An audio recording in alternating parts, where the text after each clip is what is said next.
Hi friends, welcome to our channel super trader. यहाँ बात करें किस तरीके से प्लान कर सकते हैं आप मंडे के लिए और क्या फिलहाल मार्केट का सेटअप दिख रहा है। तो यहाँ पे एफआईआई डेटा कैसा है और क्या मार्केट का स्ट्रक्चर लग रहा है वो मैं बताऊंगा यहाँ पे। तो यहाँ पे सबसे पहले बात कर लेते हैं कि ग्लोबल मार्केट कैसे हैं। ग्लोबल मार्केट थोड़ा सा अभी भी डाइसी है, इंडिसाइसिव है, कुछ खास मूवमेंट हो नहीं रहा है। वहीं पर अगर आप दूसरे एसेट क्लास क्रिप्टो करेंसीज को देखेंगे तो उसमें प्रॉफिट बुकिंग लगातार चल रही है काफ़ी दिनों से, और वो हाई पे नहीं है, वो हाईस पे जा के गिर रहे हैं। और बिटकॉइन 60,000 के पास है, जबकि ये करीब करीब 75,000 के आसपास तक जा चुका था।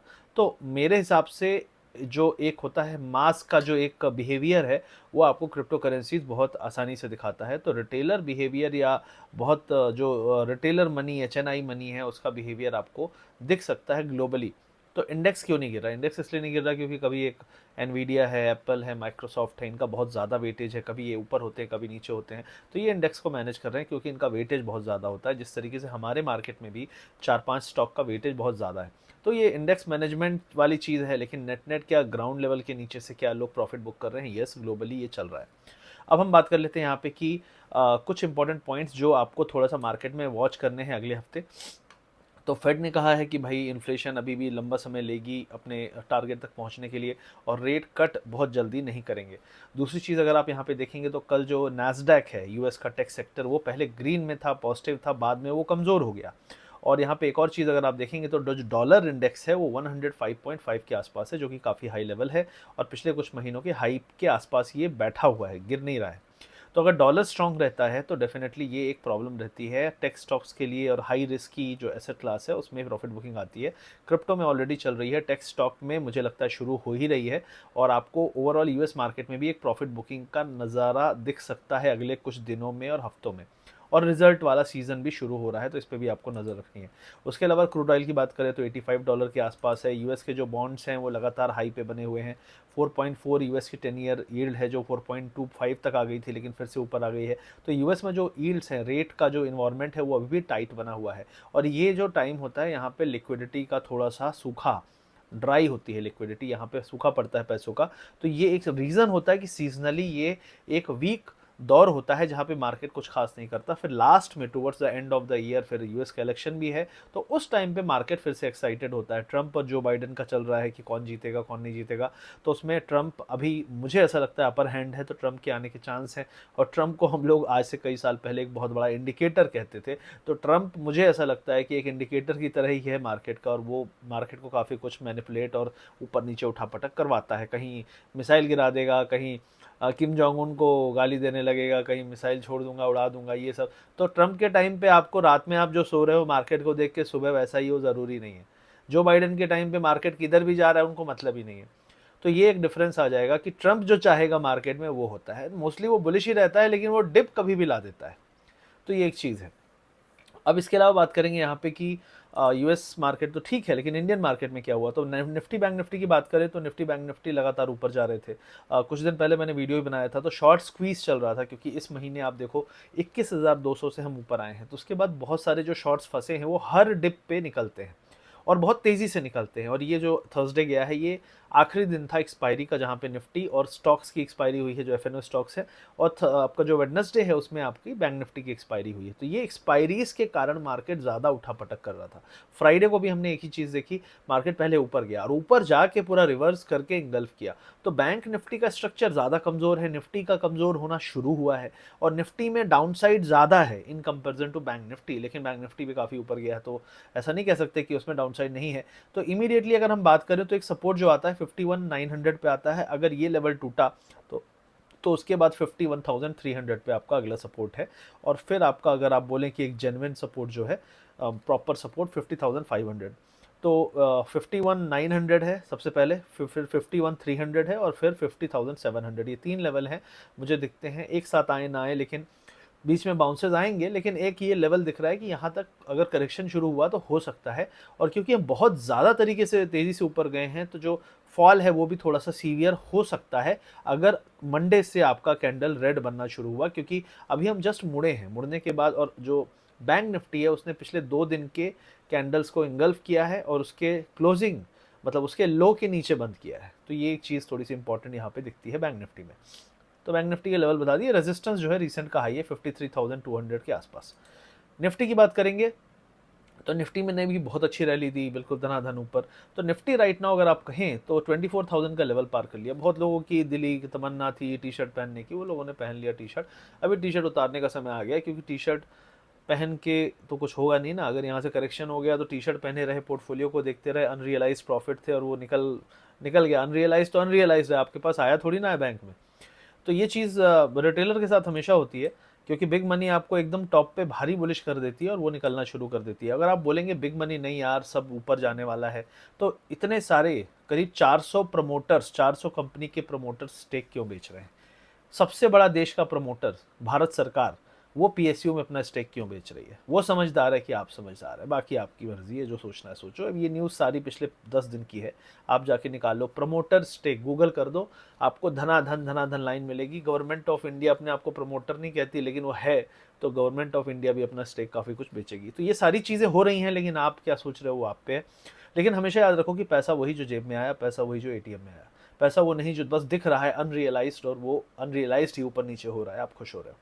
तो ये चीज़ हो सकती है। निफ्टी का लेवल बात करूं तो 23,690 पहला सपोर्ट मुझे दिखता है यहाँ से, उसके पहले कोई सपोर्ट नहीं है। निफ्टी की बात करूं तो यही एक सपोर्ट मुझे दिख रहा है, 23,700 750 हो सकता है, या 690, इस एरिया पे एक सपोर्ट है। और अगर ये एरिया आपका टूटा 690 वाला, तो उसके बाद जो इंपॉर्टेंट सपोर्ट है वो 23,300 है, जो कि स्ट्रॉन्ग सपोर्ट होगा। 23,300 ही पहला स्ट्रॉन्ग सपोर्ट है मेरे हिसाब से निफ्टी में। ठीक है, अब इसके अलावा बात करें सेक्टर स्पेसिफिक, तो मुझे लगता है कि जो आईटी है वो आपका बैलेंसिंग एक्ट करेगा। मतलब जब बैंक गिरेगा तो आईटी थोड़ा संभालेगा, जब बैंक आपका उठता है तो आईटी आपका डल हो जाता है। कल भी बैंक गिरे, लेकिन आपका जो आईटी था वो ग्रीन में था, तो वो सिर्फ बैलेंसिंग करेगा। मतलब ऐसा नहीं है कोई बहुत पॉजिटिविटी है। मैंने बताया ना कि आईटी जो है वो एआई से मारा है, तो उससे वो निकल पाएगा बहुत जल्दी, ये इसकी उम्मीद मुझे भी अभी कम दिखती है। ये देखना होगा कि एआई के बाद आईटी के पास किस तरीके के प्रोजेक्ट्स आते हैं, आईटी कंपनीज के पास कितना उसके पास काम पुराना वाला रहता है। कहीं ऐसा तो नहीं है कि उनका काम कम हो रहा है, प्रोजेक्ट्स जा रहे हैं, ऑटोमेशन पे ज़्यादा खर्चा कर रही हैं कंपनीज। तो ये सारी चीज़ें हमें देखनी पड़ेगी अगले 6 से 12 महीने, क्योंकि AI is a developing thing. AI वो चीज़ है जिसने $100 के एनवीडिया के स्टॉक को 11-1200 पहुंचा दिया, 12 गुना। ये वो चीज़ है जिसने 300 बिलियन की कंपनी को 3 ट्रिलियन के पार पहुंचा दिया, एनवीडिया को 3 ट्रिलियन। आपको बता दूं, आज से 2 साल 1.5 साल पहले हमारा पूरा स्टॉक मार्केट का वैल्यूएशन था, सिर्फ एक कंपनी एनवीडिया 3 ट्रिलियन है, तो बहुत बड़ी चीज़ है। अब अमेरिका में 3 कंपनी है जो 3 ट्रिलियन के पास है, एनवीडिया, माइक्रोसॉफ्ट और एप्पल। तो ये चीज़ें क्या दिखा रही हैं? ये दिखा रही हैं कि बहुत बड़ा मेजर टेक्नोलॉजिकल शिफ्ट आ रहा है पूरे वर्ल्ड वाइड इकोनॉमी में। तो ये एक चीज़ आपको जिस पे ध्यान देना चाहिए। उसके अलावा विक्स जो है, इस पे मेरी नज़र रहेगी कि विक्स क्या करता है, क्योंकि विक्स को बढ़ना चाहिए। अगर मार्केट को यहाँ से करेक्शन देना है तो विक्स को बढ़ना चाहिए। अदरवाइज अगर विक्स ज़्यादा नहीं बढ़ेगा तो मार्केट करेक्शन फिर से डल हो जाएगा। मतलब मार्केट में एक बढ़िया जो करेक्शन होता है, पैसे बनते हैं, वो नहीं बनेंगे। और एक और चीज़ मैं आपको बता दूं कि पुट्स जब तक नहीं फंसेंगे तब तक बड़ी रैली नहीं आएगी। पिछले महीने पुट्स फंसे थे, इसीलिए रैली आती गई। अभी पुट्स हैं ही कहाँ, मतलब खत्म ही हो गए ना। अब उसके बाद अगर पुट्स को आप ज़्यादा पैसा नहीं कमवाओगे तो रैली भी फुस्सी वाली आएगी। तो वो चीज़ बहुत ज़रूरी है कि अगर आपको बुल को पैसा देना है, पहले अच्छा रैली देनी है, तो उसके पहले बियर को खिलाना पड़ेगा, खिला के फंसाना पड़ेगा और फिर ऊपर ले जाना पड़ेगा।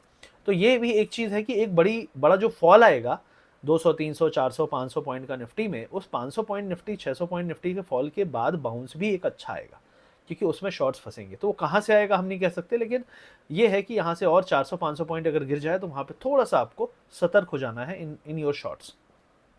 और बैंक निफ्टी में यही लेवल आपका 50,000, 700, 800, 900, 51,000 के आसपास थोड़ी सी आपको कॉशियस हो जाना है। उसके बाद और 500-600 पॉइंट गिर सकता है, लेकिन एक होता है ना कि थोड़ी सी आपको कुछ छोड़ना भी पड़ेगा प्लेट में। ऐसा नहीं कि सारा का सारा मैं खा जाऊंगा।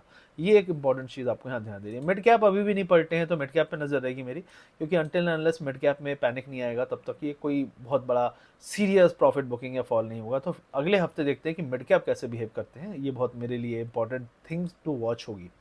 उसके अलावा पीएसयू सेक्टर नथिंग डूइंग, कुछ नहीं कर रहा है, फ्लैट है। अभी भी प्री एग्जिट पोल के हाई तक नहीं जा पाया है। तो पीएसयू मैंने आपको पहले ही कहा था, भारत सरकार अपना स्टेक बेच रही है, प्रमोटर बेच रहे हैं दुनिया भर के। सरकारी बैंक, सरकारी कंपनीज, इनमें प्रेशर बना रह सकता है। ये बहुत ज़्यादा कुछ नहीं करने वाले हैं अगले, मेरे हिसाब से अगले 3 से 6 महीने यहाँ पे कुछ नहीं होगा। और एक बार ये इंपॉर्टेंट लेवल तोड़े, इंपॉर्टेंट लेवल यहाँ से 2-3% नीचे है, 3% नीचे के नीचे अगर जाने लगे पीएसयू बैंक्स, तो फिर वहाँ से और बड़ी प्रॉफिट बुकिंग शुरू हो जाएगी, क्योंकि इन्होंने बहुत अच्छी रैली दी है, बहुत बड़ी रैली दी है। उसके अलावा मेटल की बात करूँ तो मेटल हो गया ठीक है, अभी हाई के आसपास ही है, यहीं पे रहेगा, बहुत ज़्यादा इसमें बियरिशनेस नहीं है। लेकिन हाँ, डॉलर स्ट्रांग है तो उसका क्या इम्पैक्ट होता है ये भी देखना पड़ेगा। चाइना की इकॉनमी पे इम्पैक्ट बहुत इंपॉर्टेंट है कि मेटल उस पर रन करते हैं, तो वो एक चीज़ आपको देखनी पड़ेगी। बाकी रिलायंस लगातार अच्छा काम कर रहा था मार्केट को संभालने का, मैनेज करने का। इंडेक्स मैनेजर्स मार्केट मैनिपुलेशन धड़ल्ले से कर रहे हैं, सारा पैसा डाल दो आपका रिलायंस में तो इंडेक्स मैनेज हो जाएगा, वही चीज़ चल रही थी। लेकिन हर चीज़ की एक सीमा होती है, लिमिट होती है, कहीं ना कहीं औकात पे वापस आएगा ये। तो ये वापस अगर आएगा अपनी लाइन पे तो आपको उससे एक, लेकिन इसका सपोर्ट जो है 3000 लेवल के आसपास है। जो लोग मेरे से पूछ रहे थे, मेरे पास नहीं है होल्डिंग, लेकिन ये जो लेवल है इसका, क्योंकि ब्रेकआउट जोन भी 3000 है, तो 3000 ही इसका सपोर्ट होगा जब ऊपर से नीचे आएगा। ठीक है, बाकी बैंक से मैंने बता दिया, प्राइवेट बैंक थोड़ा सा प्रॉफिट बुकिंग दिखा सकते हैं, सरकारी बैंक भी शुरू कर सकते हैं। तो बैंकों में मेरा मेन रहेगा कि बैंक्स थोड़ी सी वीक रह सकते हैं। और उसके अलावा निफ्टी में आप देखिए काफ़ी सारे सेक्टर्स, काफ़ी सारे स्टॉक्स गिर रहे हैं, कुछ एक दो स्टॉक्स ने मैनेज किया है। तो ये इंडेक्स मैनेजमेंट यूएस में भी चल रहा है, इंडिया में चल रहा है, लेकिन ये दिखाता है कि मार्केट को बस यहाँ रखना चाह रहे हैं। मार्केट को बहुत ज़्यादा उठा पाने की क्षमता नहीं होगी, क्योंकि उसके लिए आपको ब्रॉड बेस्ड रैली चाहिए, उसके लिए आपको अर्निंग का ट्रिगर चाहिए। तो वो दोनों चीज़ें अब अगले महीने से शुरू हो रही हैं, जुलाई में रिजल्ट शुरू हो रहे हैं, तो उस पर बहुत कुछ मार्केट का मूव रहेगा। दूसरी चीज़ है बजट है, और बजट बहुत इंपॉर्टेंट है, क्योंकि बजट में बहुत सारे फ्री बीज, अभी आज महाराष्ट्र के लिए बहुत सारे फ्री बीज, 1500 रुपये देंगे, ये देंगे, वो देंगे, सिलेंडर देंगे। तो किस कॉस्ट पे आएगा ये सारा? आपका आएगा कि जो टैक्स पेयर है उनको और खून चूसो, महंगाई बढ़ेगी, इन्फ्लेशन बढ़ेगा, प्रोडक्ट के दाम बढ़ेंगे, तभी आप ये सब चीज़ें कर सकते हो। तो कहाँ से पैसा लाएगी सरकार? क्या एलटीसीजे बढ़ेगा, long term capital gain, short term capital gain, क्या एफएनओ पे एसटीटी बढ़ेगा, क्या बढ़ेगा? कहीं ना कहीं कुछ ना कुछ पक्का बढ़ेगा, क्योंकि सरकार लगातार खर्चे की बात शुरू कर चुकी है और खर्चा क्लेम कर चुकी है, बोल रही है पैसा बंटना शुरू है। अभी किसान वाला कौन सम्मान निधि 20,000 करोड़, तो ये पैसे जाना शुरू हो चुके हैं। अब बजट तक ये भी बहुत बेसब्री से इंतजार कर रहे हैं कि जल्दी से नियम चेंज करो और टैक्स बढ़ाओ और टैक्स से कुछ अपनी पॉकेट भरे सरकार, वरना सरकार के पास पैसे कहाँ से आएंगे इतनी सारी चीज़ें करने के लिए। तो ये एक चीज़ होगी कि पैसा क्या शेयर बाजार वालों को चूस के निकलेगा? ऑब्वियसली निकलेगा। तो अब आप शेयर बाजार में आए हैं, ओखली में सर दिया तो मूसरों से क्या डरना। तो thank you very much guys, I hope video अच्छा लगा, लाइक शेयर सब्सक्राइब कर देना। मिलते हैं अगले वीडियो में, थैंक यू वेरी मच। सीखिए समझिए, ट्रेडिंग थोड़ी मुश्किल चीज़ है, इतनी आसान नहीं है, मार्केट बहुत वॉलेटाइल होता है, कम पैसे से ट्रेड करिए, कर्जा मत लीजिए, ये सारी चीज़ें आप करिए। बहुत ज़्यादा ये करियर बनाने यहाँ मत आइए, क्योंकि स्टॉक मार्केट आज के समय में हाईली मैनिपुलेटेड हो चुका है। ये लिखी बात है, मैं वो ट्रेडर हूँ जो लगातार 2-3 साल से प्रॉफिट बना रहा हूँ। मैं आपको कह रहा हूँ कि ये मार्केट बहुत ही हाईली मैनिपुलेटेड है, यहाँ पे रिटेलर का खून चूसा जाएगा। अब आप रहना चाहते हो, आप उस 5% में फाइट करना चाहते हो, तो आपको अपने आप को उस लेवल पे ले जाना पड़ेगा, स्किल बढ़ानी पड़ेगी, वरना आप नहीं सर्वाइव कर पाओगे। इतना ज़्यादा हाईली एल्गोज मशीन्स आपके पीछे लगी हुई हैं, जो आपसे बेटर एग्जीक्यूशन, आपसे बेटर डिसीजन मेकिंग, आपसे बेटर काम कर पा रही हैं, और आप अगर नहीं कर पाओगे उस लेवल, तो आपका पैसा तो जाना ही है। तो ऐसा क्यों गेम खेलना जहाँ पे आपको हारने के चांसेस 99% है?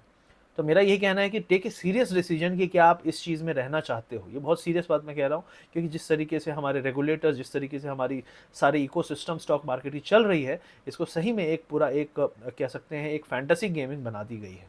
भले कोई ना कहे, लेकिन बन बन चुका है वैसा।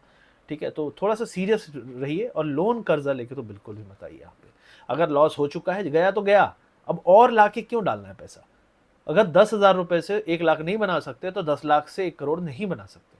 तो 10,000 से अगले 3 महीने 6 महीने प्रैक्टिस करो। अगर लगे कि कोई एक सिस्टम या कोई एक टेक्निक बन पाई है तो आपके काम आएगी, नहीं तो भाई टाटा बाय बाय बोल दो, बहुत कुछ है दुनिया में करने के लिए। Thank you very much guys, see you soon, take care.